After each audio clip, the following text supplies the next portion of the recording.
et puis remonter la quad. Voilà, dans la semaine qui vient, j'ai vu que c'est mardi, mercredi, jeudi, s'annoncent des belles journées, ensoleillées théoriquement.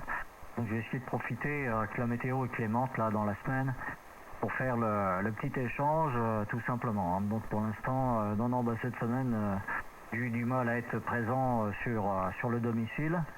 Je suis tout le temps parti en voiture, j'ai sorti avec madame pour aller faire les courses, j'ai été 2 fois à Soissons, 3 fois à Compiègne, j'ai été 2 fois cette semaine chez le papa, tout ça, ça fait que t'es pas là quoi, t'es pas chez toi, donc tu peux pas avancer dans les travaux, donc cette semaine, non, j'ai rien foutu.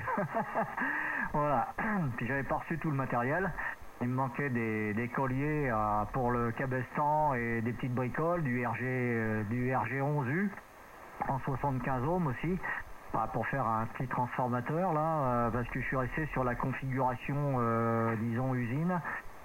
Et là attends, la Corinne qui rentre, attends. Je te demande un petit QRX, ça va sûrement me parler et je vais rien entendre sinon. Ne quitte pas, je te reprends. Ça marche. Je repasse, du coup je sais plus de quoi on parlait. Je repasse le micro. Ouais. Ah, ok Dom, 010 055. Et bisous à Corinne également si toutefois elle écoute, sinon tu lui transmettras lorsque tu la reverras. Je pense que ça devrait pas tarder. Je sais pas si elle est restée dans le shack ou si elle est repartie au domicile. Non, tu parlais que tu allais très certainement installer la semaine prochaine, que tu attendais que les journées soient clémentes et puis que tu n'avais pas reçu tout le matériel. Et que là tu avais été débordé cette semaine, je comprends, lorsqu'il n'y a plus d'activité professionnelle, il paraît qu'on n'a plus le temps de rien. Ah, chi.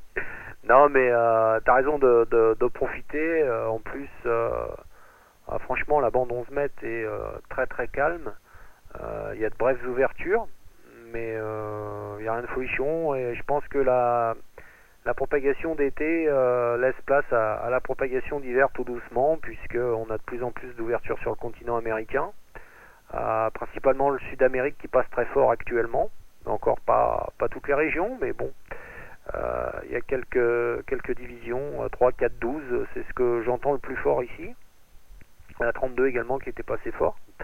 Le Sud-Afrique, j'étais surpris d'entendre autant de monde sur la 44, mais bon, le Sud-Afrique passe bien également, et puis il y a une petite propagation en rétro qui s'installe également. Là, j'ai fait la 26 en BS cet après-midi avec des signaux qui sont montés à 7, donc c'est relativement bien, et puis de temps en temps le Sud-France que l'on entend.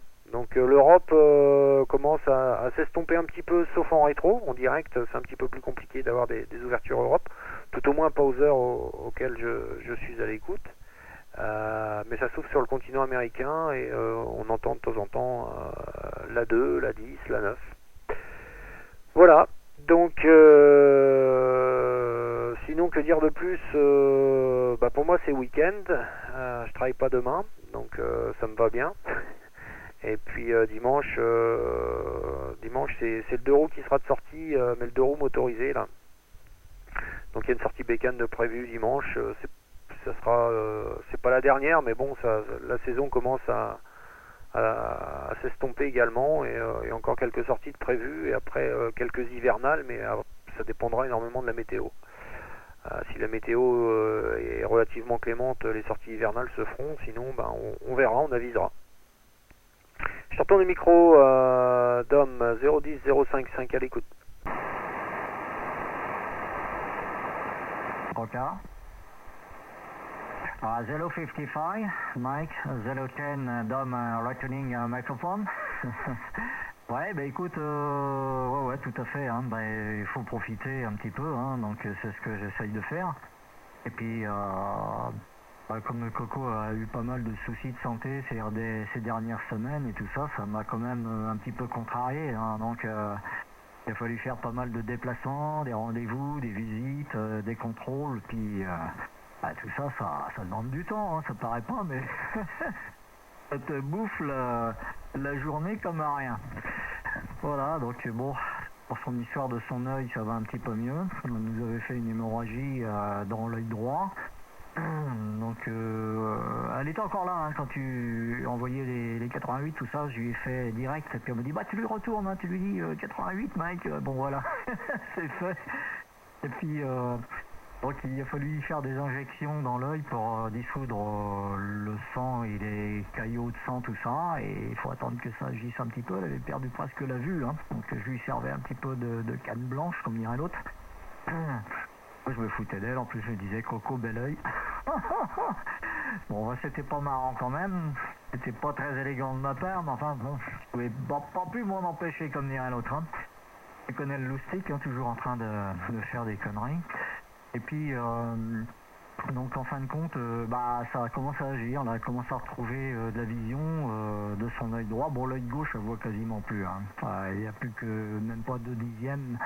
Elle distingue les formes, les couleurs, mais bah, c'est-à-dire elle aurait dû avoir une correction de son œil gauche quand elle était toute petite, et puis ses parents l'ont jamais fait, donc bah l'œil il a pas travaillé, puis à force de pas travailler, bah du coup il voit pas bien, donc voilà quoi. Donc Coco bel oeil, comme dirait l'autre, donc elle retrouve de la vision du côté droit. Donc là, le 2 octobre, elle repart pour une injection pour enlever tout le reste et puis continuer à faire progresser la vision de cet œil-là. Et puis pour